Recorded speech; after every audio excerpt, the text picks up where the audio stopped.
Hey everybody, my name is Pixel, and welcome back to another episode of Tiny Bunny. Now, do you see the situation we're in? We're in an altercation from where we left off the last time, and we are going to tell this righteous bully to kindly do this. For some reason, Romka's disappointment with Simeon made me feel brave. Something was wrong in their crew, some old disagreement. I should cut this old wound open. You know what, Simeon? My own voice, smooth and determined, was a huge surprise. I stepped forward and calmly proclaimed, "Fuck off." It felt like the whole world was paused for a second and then unpaused right away. Simeon's pupils widened. The mask fell out of his meaty hands. He took a while to process my words, looking stunned, as if he was trying to solve a difficult math problem. But the answer he got made him mad, judging by the bulging veins on his forehead. The others just observed the scene silently, waiting for the inevitable payback. I noticed Paulina's face stretch in horror. You're dead! It's like an anime scene. Oh! Simeon lunged at me like a hawk and clawed at my face with his twisted fingers with gnawed fingernails. I threw a kick toward the layer of fat under the coat. Yes, get him! At the same moment, the world became fuzzy. The black trees and the faces of my classmates all blurred. My glasses. What? Can't see anything without them, sucker? He threw up his hand that was holding my glasses toward the sky so I couldn't get to them. Hey, look, we've seen this before. Give them back. Give them back right... Aw, cheap shot. I was interrupted by a leaden fist with a sharp signet that hit me in the brow, producing a cracking sound, throwing me to the frozen earth. A circle of blurry faces, dying from disgusting laughter, was mocking me, making me want to puke. And as soon as I was able to catch my breath, a blurry figure rushed toward me. But instead of a new hit, I was offered an outreached hand. I immediately grabbed it, hoping it was Paulina.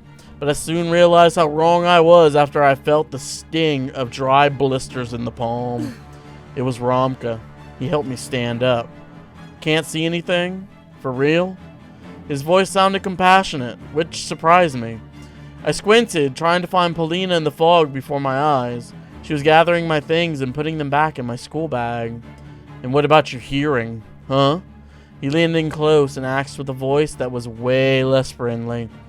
Can you hear me fine, Antoshka? Yeah?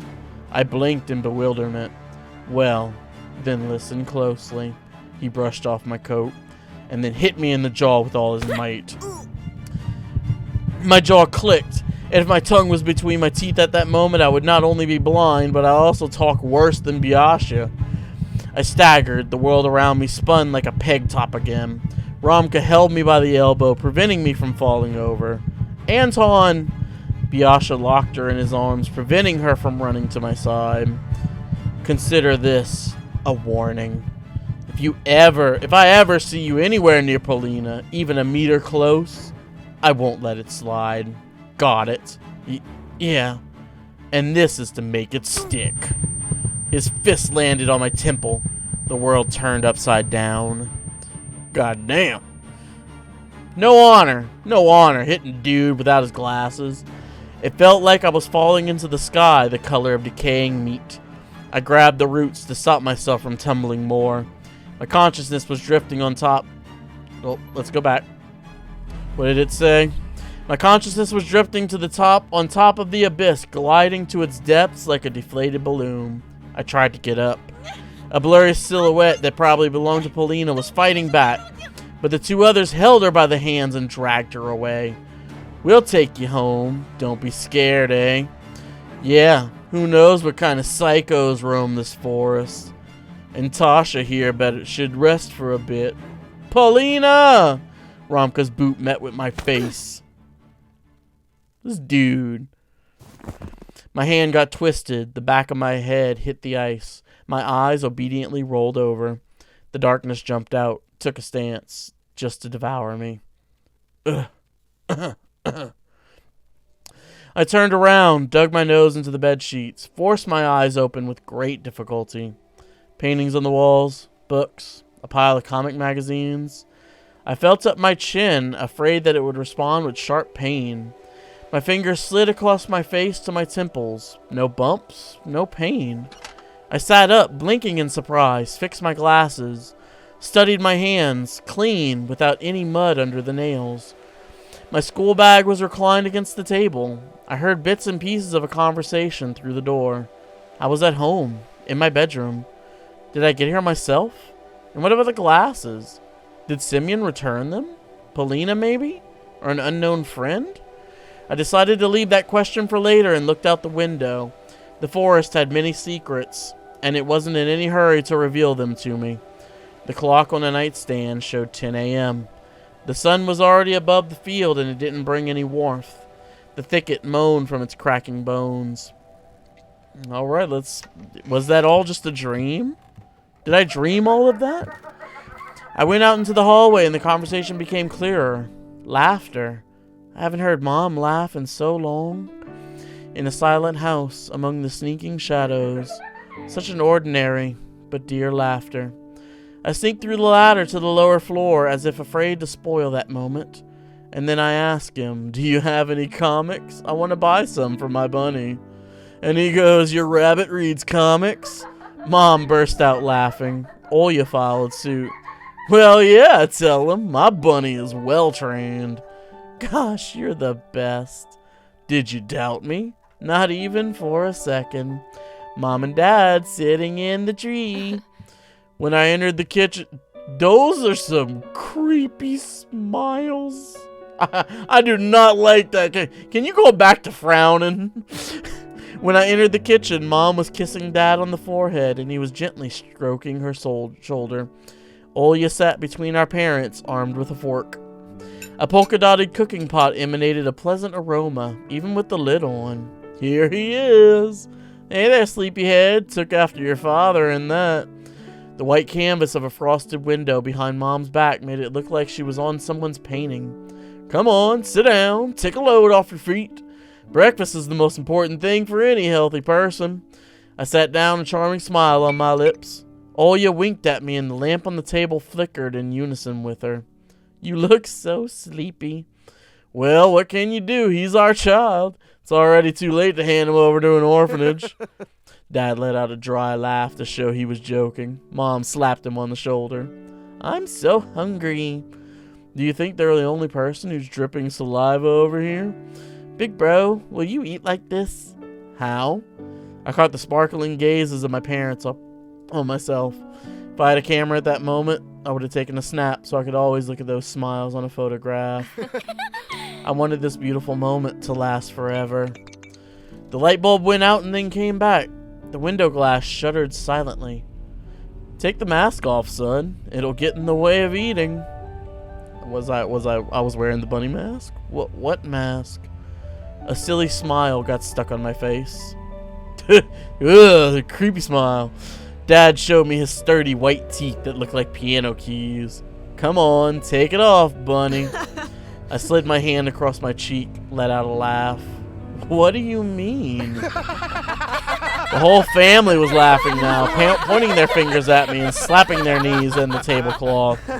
Dad wiped his white eyes with his knuckles. Well, good job making us laugh, son. Now, take off your mask, please. I touched my face again. My skin went numb. But I'm not wearing a mask. Mom fidgeted on her chair. She tilted her head and squinted. The canvas behind her back turned gray and kept getting darker with every passing moment. We can't start until you take it off. I can't wait anymore. Take off the mask. Stop fooling around. His voice was kind, but firm.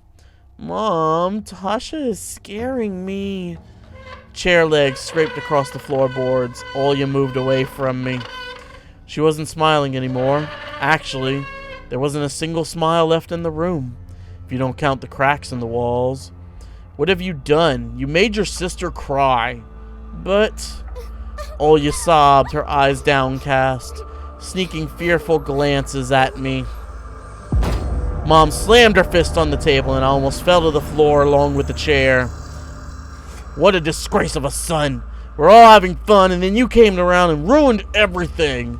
Splashes of saliva flew at me. I turned to my dad, begging him to explain. Oh my God.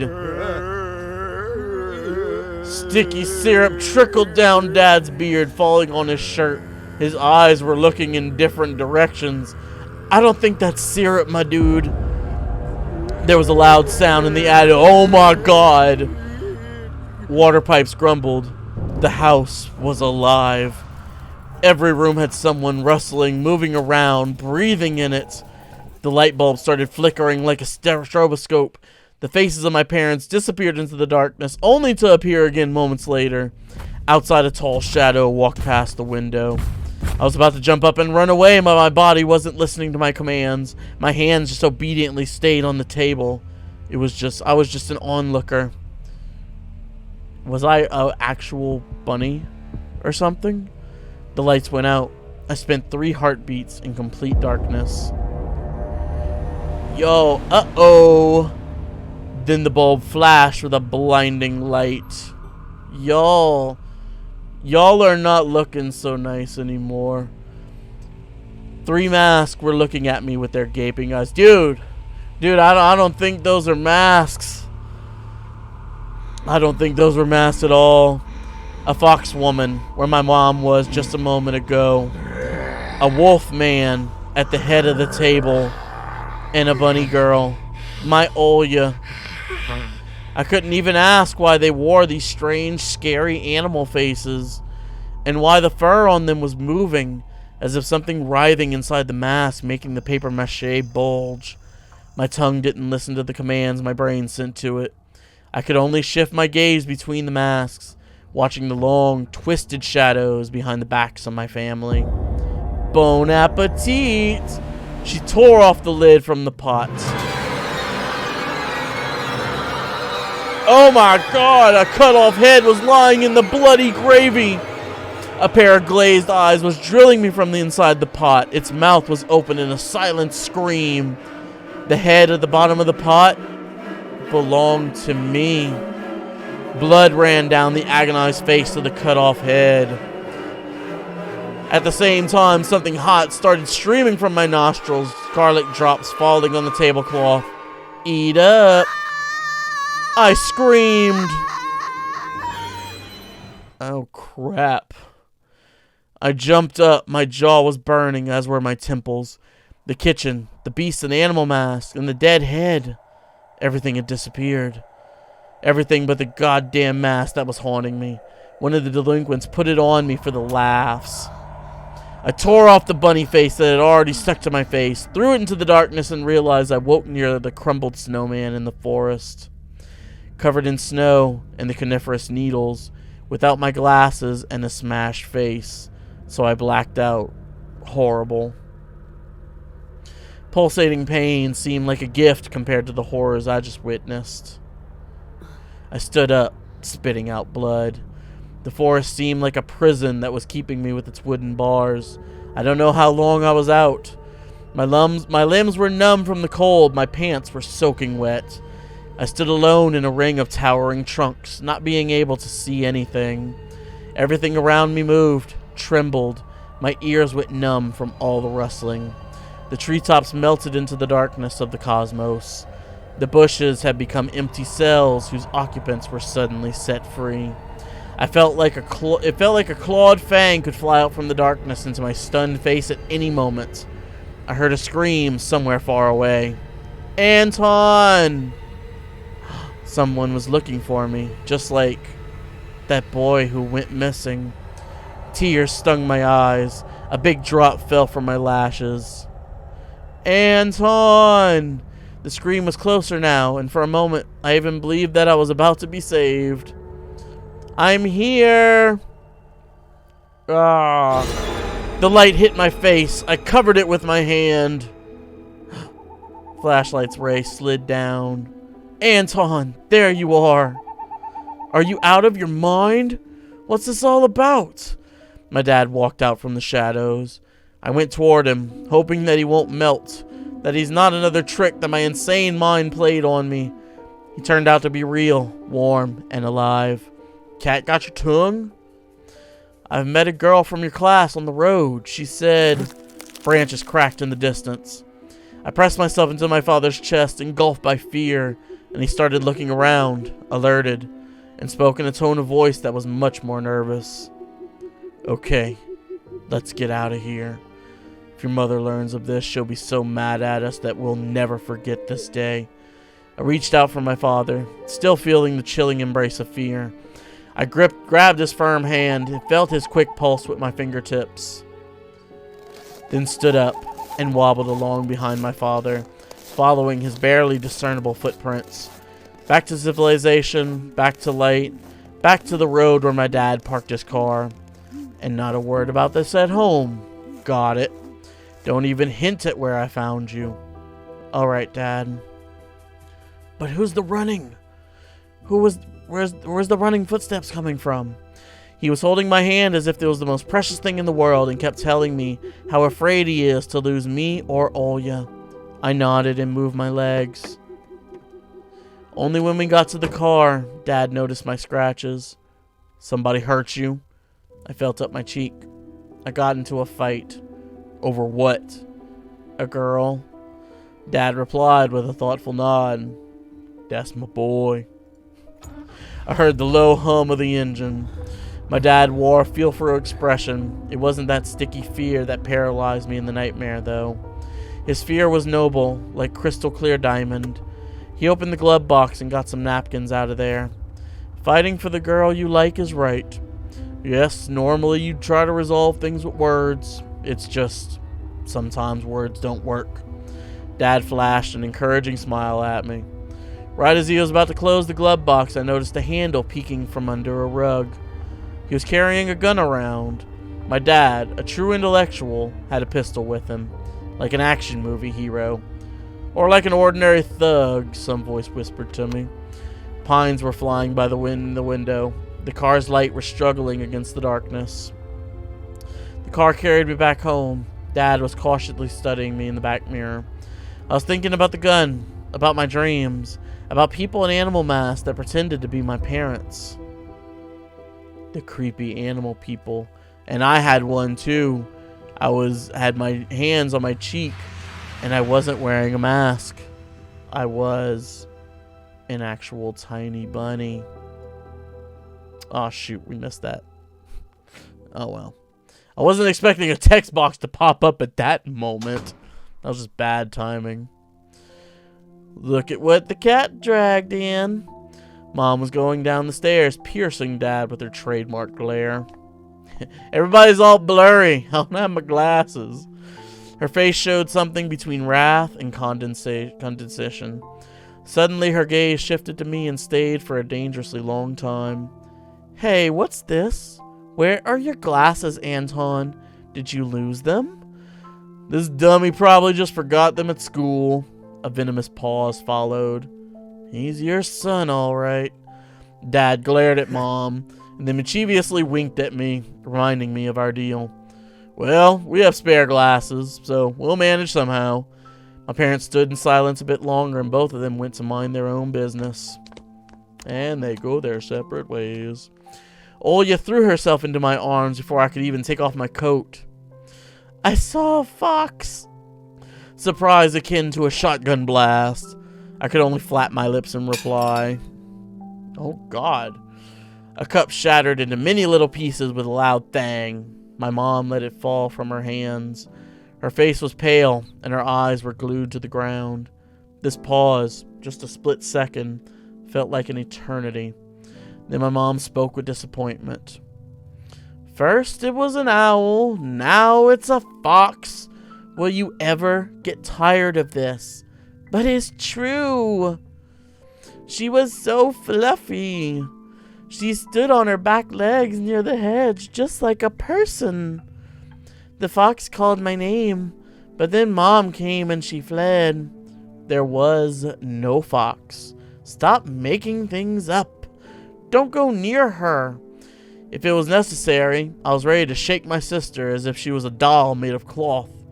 What's wrong, Tasha? Don't go. You hear me? Mom entered the hallway and gave me a surprised look. I hesitated. Well, A fox will bite you.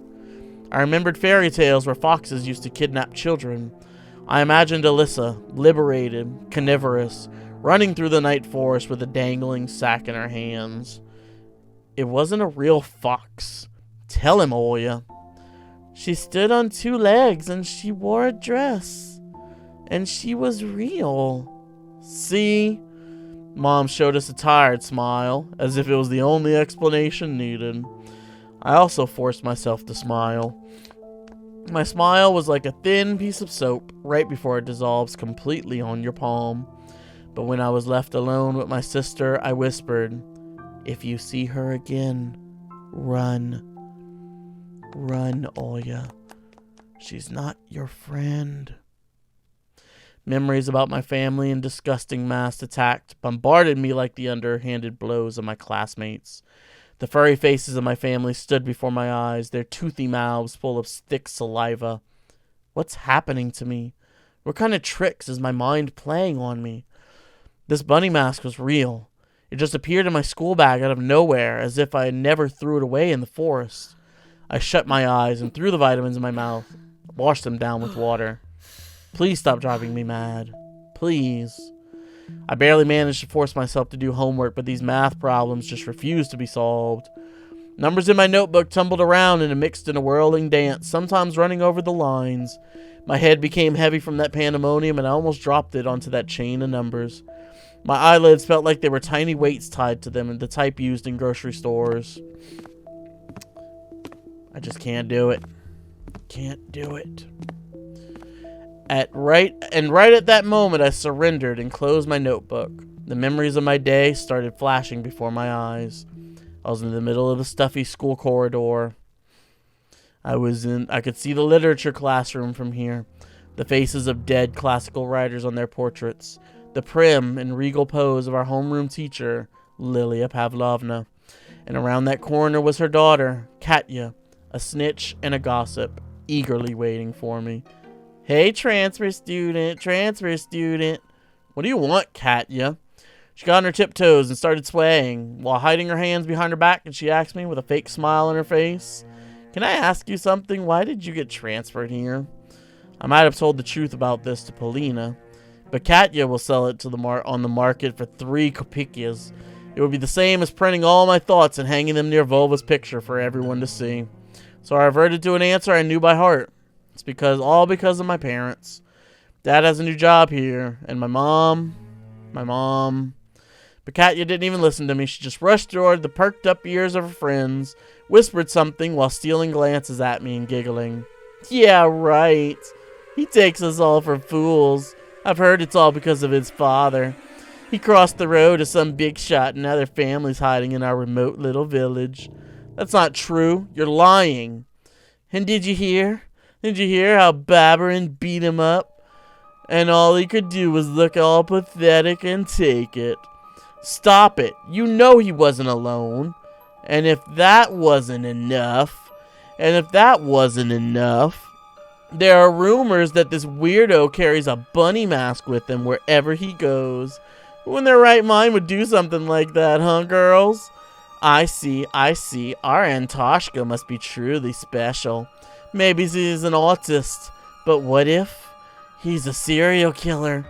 I'm sure you'll be able to find an axe in his backpack if you look hard enough, or something even worse. Yes. Shut up! Look at him scream as if something bit him.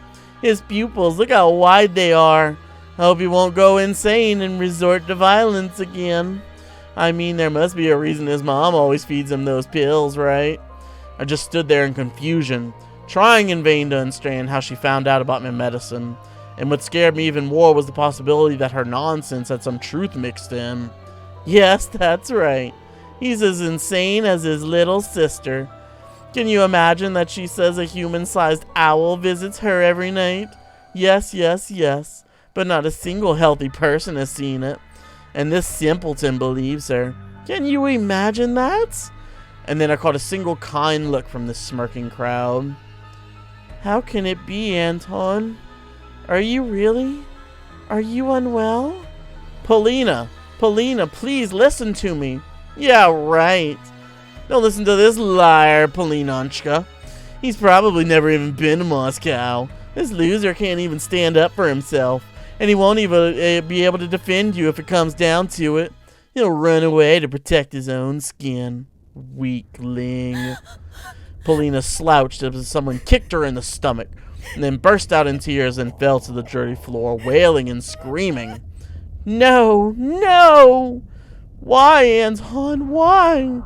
I couldn't understand her reaction, but I still rushed to Polina's side before getting shoved violently by Katya.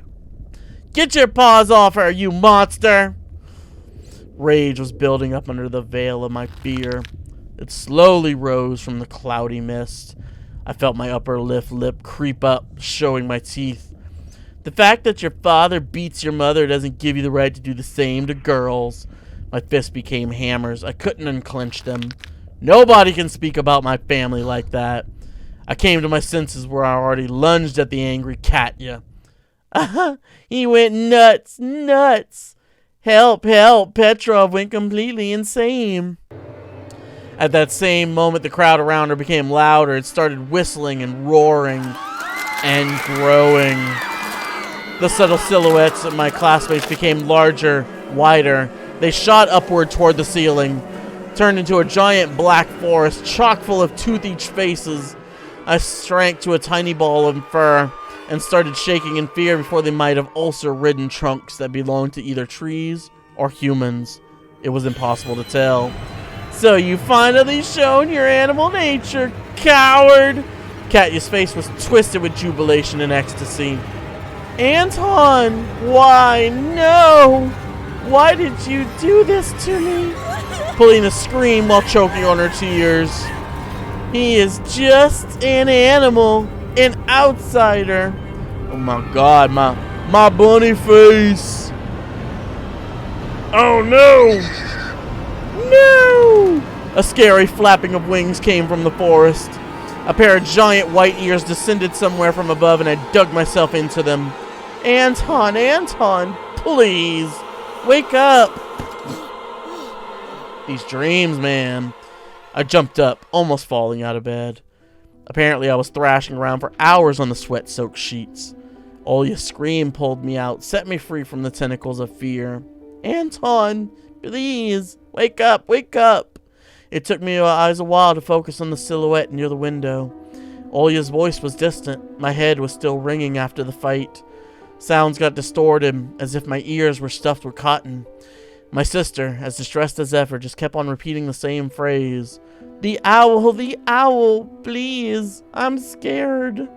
Her tears poured onto my heart like boiling water, but I was almost thankful for the owl's appearance. Otherwise, the scared Olya wouldn't have woken me up. Wait a second, Olya? Want me to read Merzilka for you? Give me. I placed my bare heels on the cold floor, felt around for my glasses, remembered Semyon, his underhanded act, and sighed. Anton, please, please, look. She couldn't tear her eyes off the window as if it was a staring contest. I found the light switch with my hand. The lamp poured bright light all over me. I got up. My vision fooled me, moving the window closer, only to push it farther the next moment. My sister was just a blurry spot. I took a hesitant step forward. Olya, what's there? What happened? Do you want me to open the curtains? No, please don't. The owl is there. The voice was coming from behind. I turned around and froze from terror. Teary-eyed Olya stood in the doorway. Who are you talking to right now? She stared at me with eyes that were red from crying, with her hands wrapped around her shoulders. Her voice was nervous, as if she was afraid to hear my answer. I was talking to you.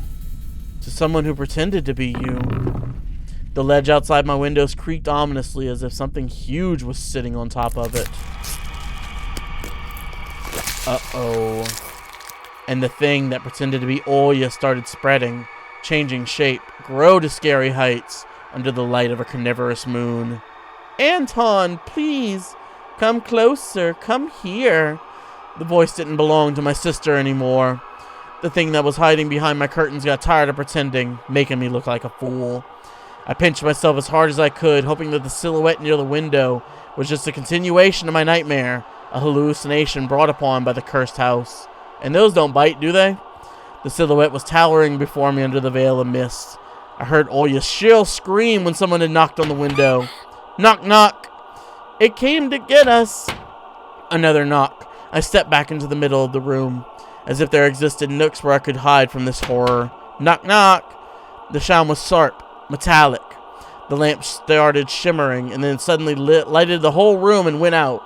Like a candle in the strong wind, the filament inside it snapped with a ringing sound. Uh-oh. It's the darkness. The darkness that was waiting for that exact moment poured from all the angles and enveloped me. There was only this window left in the whole universe. More moonlight poured through it, painting everything the color of bones that were exhumed from a crypt. Olya started squealing and pressed herself into my back, seeking protection. And then an eye, burning with a carnivorous fire, stared at us from the window. Knock, knock, knock, knock, knock. No, it wasn't trying to break the window. It was toying with us. It just kept on knocking, driving us mad. Knock, knock, knock, knock, knock. As if a giant clock was measuring the time left for us, its pendulum swinging above the abyss. Go away! Get out! Shoo! She was screaming in desperation, her hands clutching my arm like a pair of pincers. Anton, Anton, come closer. I could barely make out a pair of wings that spread out above the black spot. Tell her, Anton. Tell her that I won't be a bad girl anymore. Never ever. I just wanted to leave, please. The moonlight suddenly disappeared and the room descended into darkness. We couldn't see the burning eye anymore. I swallowed the stingy lump that was stuck in my throat. I stepped toward the curtains, entranced by the call of this disfigured guest. Olya was standing behind me, mumbling, I'll be good, I'll be good, I'll be good. The bleak window was creeping closer. Curtains rustled. I reached out to move them aside so I could look my fear in the eye. At that moment, I heard noise coming from our parents' bedroom.